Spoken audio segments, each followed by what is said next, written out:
नमस्कार, बहुत स्वागत है आपका। न्यूज 18 देख रहे हैं आप और आपके साथ मैं हूं अंशिका पाठक। आंध्र प्रदेश में चक्रवात मोंथा लोगों के लिए दहशत बना हुआ है। तूफान के तट से टकराने से पहले ही उसका असर भी दिखना शुरू हो गया है।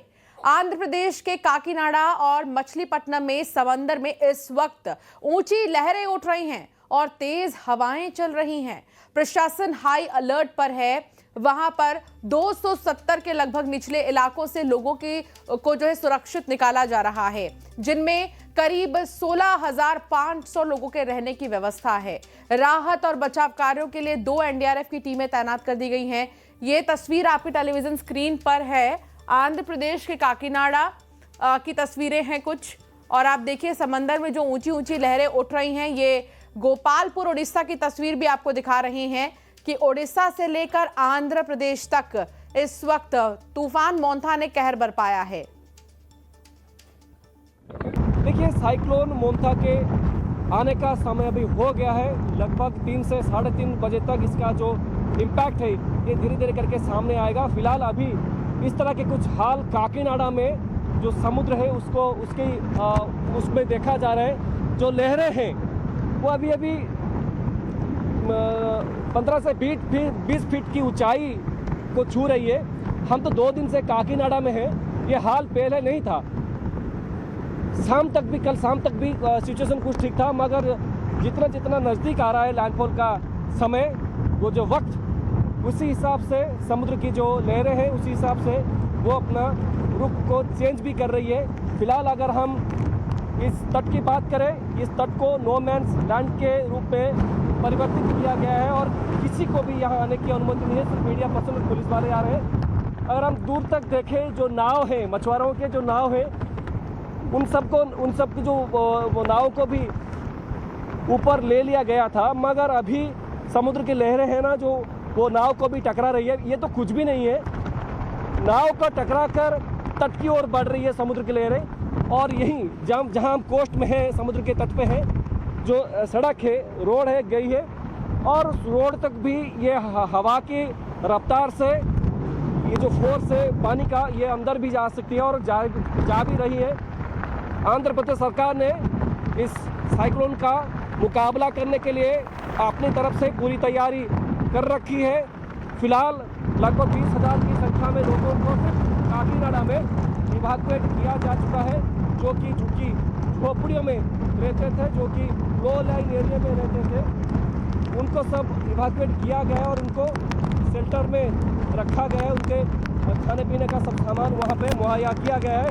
फिलहाल अभी बारिश भी शुरू हो गई है और ये लैंडफॉल का अगर टाइम की बात करें तो लगभग शाम के 6:30-7 बजे से लेके रात के 12 बजे तक ये लैंडफॉल का प्रोसेस, जो प्रक्रिया है, वो जारी रहेगा। मगर अभी से इसका इम्पैक्ट पड़ना शुरू हो चुका है और समुद्र में भारी बारिश की वजह से और हवा की रफ्तार की वजह से, हवाएं जो है उसकी वजह से लहरें भी ऊंची ऊंची लहरें उठ रही है।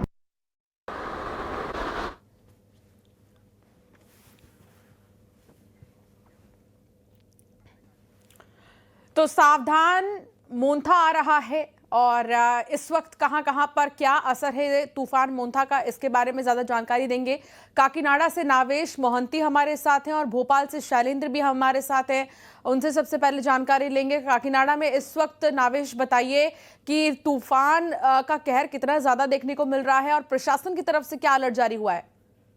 नावेश, देखिए, आप थोड़ी देर पहले समुद्र किनारे का नज़ारा देख रहे थे। अभी वहां जाना बिल्कुल भी सुरक्षित नहीं है। प्रशासन की तरफ से ये हिदायत दे दी गई है। फिलहाल हम समुद्र के तट से लगभग 2 किलोमीटर दूरी पर आके एक बिल्डिंग के छत पे है और यहाँ से आप इस बात का अनुमान लगा सकते हैं कि अभी तो ये चक्रवात लगभग 200 से 250 किलोमीटर दूर समुद्र के अंदर है, मगर अभी से इस साइक्लोन या ये जो चक्रवात है, इसका थपेड़, इसकी महसूस यहाँ तक इसको किया जा सकता है।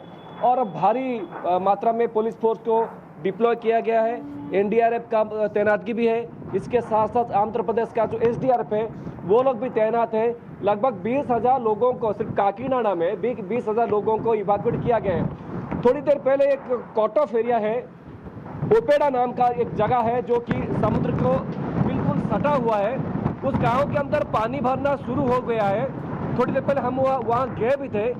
जो बहुत बड़े बड़े पत्थर रखे गए थे ताकि गांव के अंदर पानी ना आ पाए, उन पत्थरों को दरकिनार करते हुए पानी धीरे धीरे करके गांव की ओर बढ़ रहा है। और एक बहुत लंबी पैच हम कह सकते हैं, लगभग 3 किलोमीटर का रोड जो है वो अभी समुद्र के अंदर ही चला गया है और समुद्र का पानी धीरे धीरे करके रिस रहा है और आगे भी बढ़ रहा है। फिलहाल अभी साइक्लोन शाम के 6 से रात के 11 से 11:30 तक तट को टकराने का ये संभावना जताया जा रहा है। अभी काकीनाडा का जो इलाका है वो एक तरफ से तो लो लाइन एरिया है और उसके ऊपर से ये साइक्लोन भी आ रहा है।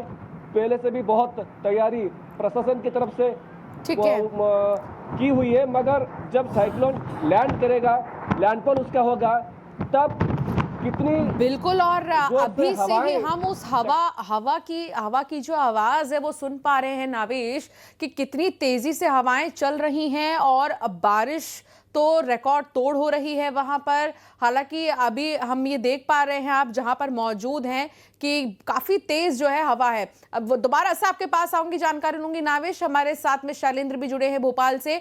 शैलेंद्र, भोपाल में तूफान मोंथा का क्या असर नजर आ रहा है मौसम विभाग की तरफ से, क्योंकि संभावनाएं जताई गई हैं कि आने वाले 4 से 5 दिन हो सकते हैं यहां पर थोड़ा कॉम्प्लिकेटेड।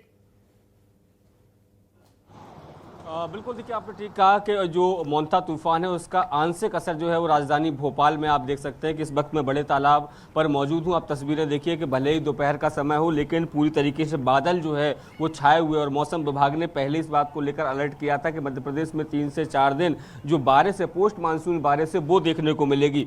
और जिस तरीके से जो हवाएं हैं उनमें भी जो है वो रुख जो है उनका तेज हुआ है। तो ये बताता है किस तरीके से भले ही आंध्रा और उड़ीसा के जो तटीय क्षेत्र है वहाँ पर ये तूफान दस्तक देगा कुछ देर बाद, लेकिन मध्य प्रदेश में भी अगर हम देखें तो मौसम का मिजाज पूरी तरीके से बदला हुआ नजर आ रहा है। इसके पीछे कहीं ना कहीं कारण जो है वो मोंथा तूफान को ही बताया जा रहा है। तो मौसम विभाग ये कह रहा है कि आने वाले 2 से 3 दिन भी इसी तरह के मध्य प्रदेश में रहने वाले हैं। आमतौर पर देखिए दोपहर के वक्त जो है, जो आप बड़े तालाब के आसपास जो नज़ारे देख रहे होंगे बिल्डिंग्स के, ये क्लियर बिल्डिंग्स दिखती थी, लेकिन अब जो है वो धुंध जैसी नजर आ रही है। तो इससे साफ हो रहा है कि कहीं ना कहीं मोंथा तूफान का आंशिक असर जो है वो मध्य प्रदेश में भी देखने को मिल रहा है। हालांकि मध्य प्रदेश में ऐसी चिंताजनक कोई बात नहीं है, क्योंकि जो असर है वो केवल तेज हवाएं और हल्की फुल्की बारिश के तौर पर ही देखने को मिलेगा। और यही कारण है कि जब मौसम खुशनुमा हुआ, छठ की आज पूजा हुई और उसके बाद बड़ी संख्या में जो लोग हैं वो यहाँ पर बोटिंग करने के लिए निकले हुए हैं। उसके पहले भी कुछ देर पहले हमारी कुछ लोगों से बात हुई तो उन्होंने कहा कि देखिए यहाँ इस तरह के डर जैसी कोई बात नहीं है। मौसम विभाग ने भी ये कहा कि बारिश जरूर होगी, लेकिन किसी तरह की कोई सावधानी इस तरह की या कोई एहतियात या अलर्ट जो है मध्य प्रदेश में इस तरह का नहीं किया गया। केवल बारिश जो है वो हो रही है और इसके अलावा जो हवाएं हैं उनका रुख जरूर तेज हुआ है। हालांकि लगातार जो बारिश मध्य प्रदेश में पिछले 2 दिन से हो रही है और आने वाले 2 दिन तक और इसी तरह की बारिश का अनुमान जो जताया जा रहा है, उससे कहीं ना कहीं किसानों के माथे पर जो है वो चिंता की लकीरें जरूर उभर आई हैं, क्योंकि धान की फसल हो, सोयाबीन की फसल हो या अन्य जो फसलें हैं उसका नुकसान जो है वो किसानों को जरूर उठाना पड़ रहा है। तो अब देखना होगा कि कब तक ये असर मध्य प्रदेश में देखने को मिलता है। हालांकि मौसम विभाग ये कह रहा है कि 1 से 2 दिन जो है उस तरह का असर रहेगा और उसके बाद मौसम जो है वो सामान्य होगा, यानी सर्दी का जो प्रकोप है वो शुरू होगा। फिलहाल देखिए तस्वीरें भी हम आपको लगातार दिखा रहे हैं कि बड़े तालाब पर जो लहरें हैं वो लगातार उठ रही हैं और जो सैलानी हैं वो यहाँ पहुँच रहे हैं और धुंध जो है वो पूरी तरीके से छाई हुई है। और मध्य प्रदेश के कई जिलों में आज बारिश को लेकर भी अलर्ट जारी किया, और ये अलर्ट केवल आज के लिए नहीं बल्कि आने वाले 2 से 3 दिन इसी तरह का अलर्ट जो है वो मध्य प्रदेश में रहने वाला है। तो मध्य प्रदेश के अलग अलग हिस्सों में, चाहे वह ग्वालियर चंबल संभाग का इलाका हो, इंदौर उज्जैन की बात हो या फिर भोपाल का जो इलाका है, यहाँ सब जगह लगातार जो है वो बारिश का दौर, हल्की बारिश का दौर, तेज हवाओं का दौर, आंधी का दौर जो है वो मध्य प्रदेश में भी देखने को उमेश मौर्य भी हमारे साथ जुड़े हुए हैं बिलासपुर से। उमेश, आंध्र के तट से जुड़ा है छत्तीसगढ़ और बॉर्डर ही है, ऐसे में कितना असर बिलासपुर की तरफ देखने को मिल रहा है इसका? साइक्लोन का असर छत्तीसगढ़ में भी देखने को मिल रहा है। खास करके दक्षिण छत्तीसगढ़ में इसका काफी असर देखने को मिलेगा।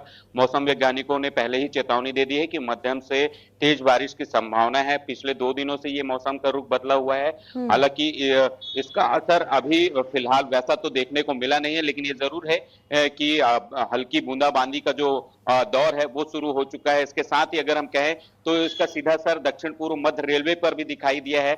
यहां से गुजरने वाली कई ट्रेनों के जो समय है उनको तब्दील किया गया है। जैसे बिलासपुर से तिरुपति जाने वाली ट्रेन है 17,781 गाड़ी संख्या, उसके टाइम को बदल दिया गया है। ये गाड़ी अमूमन 3:35 में बिलासपुर से रवाना होती है, लेकिन इसे अब 10:35 रात को कर दिया गया है। तो कहीं ना कहीं साइक्लोन का असर जो है वो रेलवे पर भी दिखाई दे रहा है। यही वजह है कि रेलवे से बिलासपुर से गुजरने वाली कई जो ट्रेनें हैं उनके टाइमिंग को बदला गया है, ताकि सुरक्षित सफर जो है वो यात्री कर सके, उसको ध्यान में रखा जा रहा है। इसके साथ ही मौसम वैज्ञानिकों ने भी सीधे तौर पर चेतावनी दी है कि दक्षिण जो छत्तीसगढ़ है वहां पर मध्यम से तेज बारिश होने की संभावना है। तो ऐसे में किसानों को भी हिदायत दी गई है, जो रहवासी है उनको भी हिदायत दी गई कि वो थोड़ा सा बचकर इन जगहों पर रहें। बिल्कुल, और ये बहुत जरूरी है कि सावधान रहना। जिन जिन इलाकों में अलर्ट जारी हुआ है, मैं एक बार फिर से रुक करना चाहूंगी काकीनाडा का, जहां से नावेश हमारे संवाददाता जुड़े हुए हैं। नावेश, जैसा कि उमेश बता रहे हैं, ट्रांसपोर्टेशन से लेकर किसानों तक पर भी बहुत ज्यादा असर इस तूफान का पड़ रहा है। ऐसे में काकीनाडा तो और भी मुश्किल दौर से गुजर रहा है। यहाँ पर सुरक्षित रहने की व्यवस्था कैसे की गई है, और क्या कोई ट्रांसपोर्टेशन की व्यवस्थाएं भी ऊपर नीचे हुई हैं? पब्लिक ट्रांसपोर्ट है उसको तो बंद ही कर दिया गया है। आज सुबह ही उसको बंद कर दिया गया है। यहाँ के काकीनाडा के जो एमपी है उनके साथ जो बातचीत हमारा थोड़ी देर पहले हो रहा था, उन्होंने ये कहा है कि जब ये साइक्लोन चला जाएगा तब स्थिति को देखते हुए ये पब्लिक ट्रांसपोर्ट को फिर से खोल दिया जाएगा। अगर हम काकीनाडा का अभी हश्र क्या होने वाला ये तो बाद में पता चलेगा, मगर काकीनाडा इकोनॉमिकली एक बहुत ही रिच जगह है। यहाँ फिशिंग बहुत ज़्यादा होता है और धान का जो एग्रीकल्चर है, खेती बहुत अच्छी तरह से यहाँ से होता है, और एक IT हब भी है, और 4 नंबर है कि यहाँ एक पोर्ट भी है। तो ये चारों जो सोर्स है, सोर्स ऑफ इनकम, अभी काकीनाडा में 2 दिन हो गया ये सारे के सारे ठप हैं। अगले 2 दिन भी ठप ही रहेगा। ये इंतजार इस बात का है ये कि कब ये साइक्लोन चक्रवात तट को टकराएगा, और टकराने के बाद क्या क्या सब नुकसान सब होगा, उस नुकसान की भरपाई तो बाद में की जाएगी, मगर जैसे किसी की भी जान ना जाए, सब सुरक्षित रहे, इसी को देखते हुए आंध्र प्रदेश सरकार ने एक नारा भी छेड़ा है कि 0 कैजुअल्टी का, किसी एक की भी जान जिसी ना जाए। फिर भी प्रशासन की तरफ से पूरी तैयारी कर रखी है। अगर आप शेल्टर होम की बात करें, लगभग 300 से ज़्यादा टेम्पररी शेल्टर सेंटर यहाँ पे किया गया है, जहाँ पे लगभग सिर्फ काकीनाडा में 20,000 से ज़्यादा की संख्या में लोगों को, जो कि लो लाइन एरिया में रहते थे या फिर जिन लोगों का झुग्गी झोपड़ियाँ थी, कच्चे मकान थे, सबको शिफ्ट कर दिया गया है। कुछ लोग तो आने से कतरा रहे थे, फिर पुलिस लगा के उनको फोर्सफुली उठाया गया है वहाँ पे सेंटर जहाँ पे टेम्पररी उनको किया गया, उनके लिए खाने पीने का सब सामान मुहैया किया गया है। इसके साथ साथ मेडिकल फैसिलिटी भी वहाँ पे पहले से रखा गया है। डॉक्टर्स भी वहाँ उपलब्ध है। फिलहाल अगर आप पब्लिक ट्रांसपोर्ट की बात करें तो बंद है अभी, फ्लाइट और ट्रेन ये बिल्कुल भी यहाँ 2 दिन हो गया बंद है। जी बिल्कुल ठीक है। नावेश, बहुत शुक्रिया साथ जुड़ने के लिए, जानकारी साझा करने के लिए। उमेश, आपका भी बहुत शुक्रिया। शैलेंद्र, आपका भी बहुत शुक्रिया साथ जुड़ने के लिए।